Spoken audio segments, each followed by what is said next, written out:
My name is David Grothus. Today's date is September 14th, 2016. The restoration of civil society and civic order.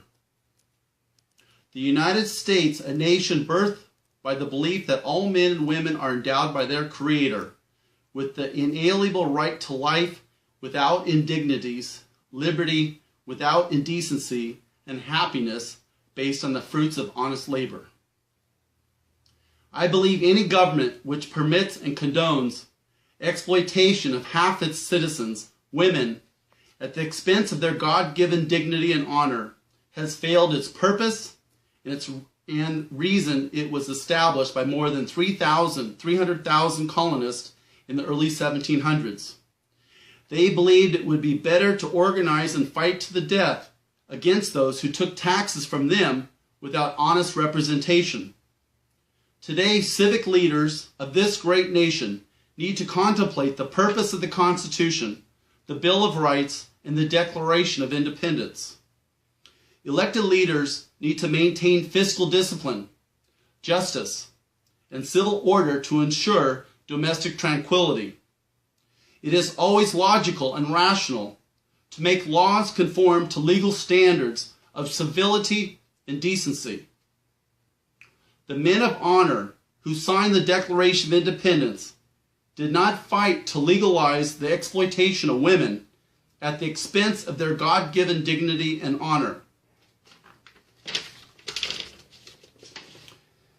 The foundation of civil government is found in citizens who manifest integrity, decency, and honor. The purpose of civil government is to establish laws which conform to the protection of each citizen's dignity.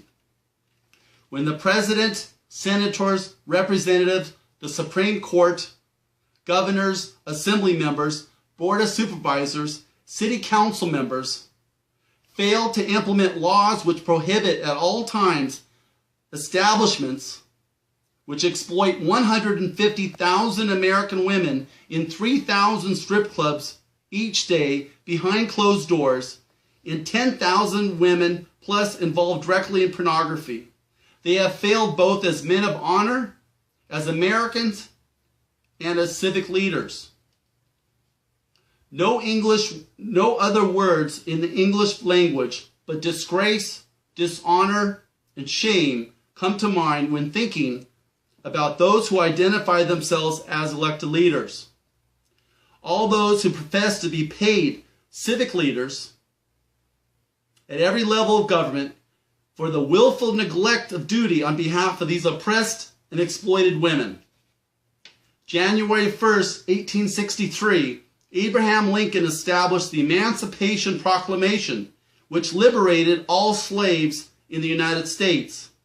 A proclamation which prohibited the exploitation and oppression of all citizens at all times, regardless of color or gender. The maintenance of civil order and the promotion of civil society through rational and just laws that protect each citizen's rights and dignity are both the reason and the purpose of civil government. For all elected leaders to abdicate their civic responsibility to prohibit the exploitation, oppression, and indignities of more than 150,000 American women in 3,000 strip clubs is to completely fail their role as elected leaders, as men of honor, and as citizens. 150,000 women, 15 hours a day, 7 days a week, are in need of protection and deliverance. Every day, a business which exploits women is open, brings greater dishonor, shame, and disgrace to every American man and civic leader. Dignity and honor cannot be bought or sold at any time. Those who profit from its loss through exploitation and oppression need to be prosecuted by civil authorities to bring civil order back, and as the signers of the Declaration of Independence intended it to be. 3,000 strip clubs closed down, owners and bouncers prosecuted and put in jail, 5,000 pornographers prosecuted, put in jail, all sales and distribution businesses prohibited, and all pornography destroyed. Here are reasons to prosecute pornographers. Number 1, it undermines the dignity of women. Number 2, does not bring honor to women. Number 3, women are viewed as objects instead of individuals. Number 4, does not promote respect for women. Number 5, it undermines community safety of women. Number 6, women are battered, assaulted, and raped as a byproduct. Number 7, women get involved in drugs and alcohol. Number 8, families are undermined by married men committing adultery as a byproduct. Number 9, does not promote the general welfare of women. Number 10, undermines women's respect for men. Number 11, undermines marriages in general. Number 12, hurts children who are not raised by fathers who get divorced as a byproduct. Number 13, undermines the health of women through sleep deprivation and malnourishment. Number 14, undermines civility. Number 15, does not promote decency. Number 16, does not promote the common good. Here are reasons to shut down strip clubs. Number 1, undermines the dignity of women. Number 2, does not bring honor to women. Number 3, women are viewed as objects instead of individuals. Number 4, does not promote respect for women. Number 5, undermines community of safety of women. Number 6, women are battered, assaulted, and raped as a byproduct. Number 7, women get involved in drugs and alcohol. Number 8, families are undermined by married men visiting them. Number 9, does not promote the general welfare of women. Number 10, undermines women's respect for men. Number 11, undermines marriages. Number 12, it hurts children who are not raised by fathers who visit strip clubs. Number 13, undermines the health of women through sleep deprivation and malnourishment. Number 14, undermines civility. Number 15, does not promote decency. Number 16, does not promote the common good.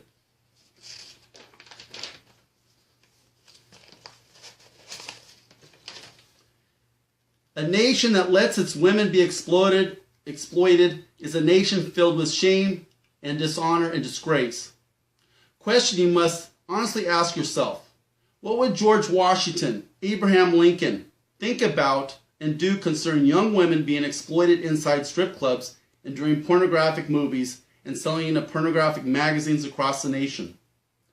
Since when does the Constitution legalize so-called strip clubs, businesses which exploit and undermine a woman's God-given dignity and honor for profit?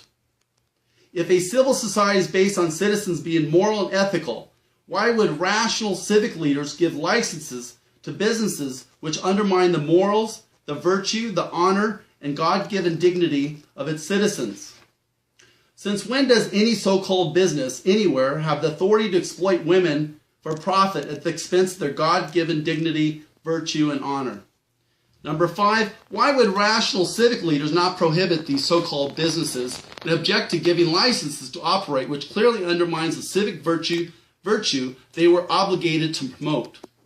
Number 6, the negative results of legalizing of strip clubs and pornography are: number 1, rape; number 2, assault and battery of women; number 3, domestic violence; number 4, drug addiction; number 5, alcohol abuse; number 6, child abuse; number 7, drunk driving; number 8, suicide; number 9, homicide; number 10, divorce and broken marriages. Be rational and logical and shut down all strip clubs across the nation and prohibit the sales and production of pornography in your jurisdiction. Keep going. A nation without honor. Each and every citizen's dignity and honor ought to be protected by civil laws. When civic leaders legalize so-called businesses, strip clubs, and the production and sale of pornography, it has failed its duty to govern. Businesses which exploit women for profit ought to be outlawed by civil laws. Civil society is to be maintained by civil authorities, and any business which undermines the dignity and honor of its citizens has failed its civil mandate. Dignity and honor is not something to be bought and sold. Dignity and honor are to be protected at all times, at all costs, by civil authorities.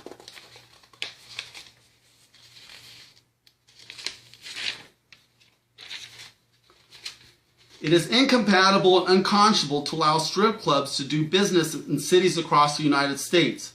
Young women exposing themselves at the expense of their dignity and honor for strange men is against everything that is good and decent. There are 5,000 strip clubs across the United States that need to be shut down. It is always logical and rational to prohibit any establishment which undermines young women's dignity and honor. Civic leaders have a constitutional responsibility to prohibit indecency in any business which makes a profit at the expense of a woman's God-given dignity and honor. The preamble to the Constitution ends with, "for the general welfare of the people."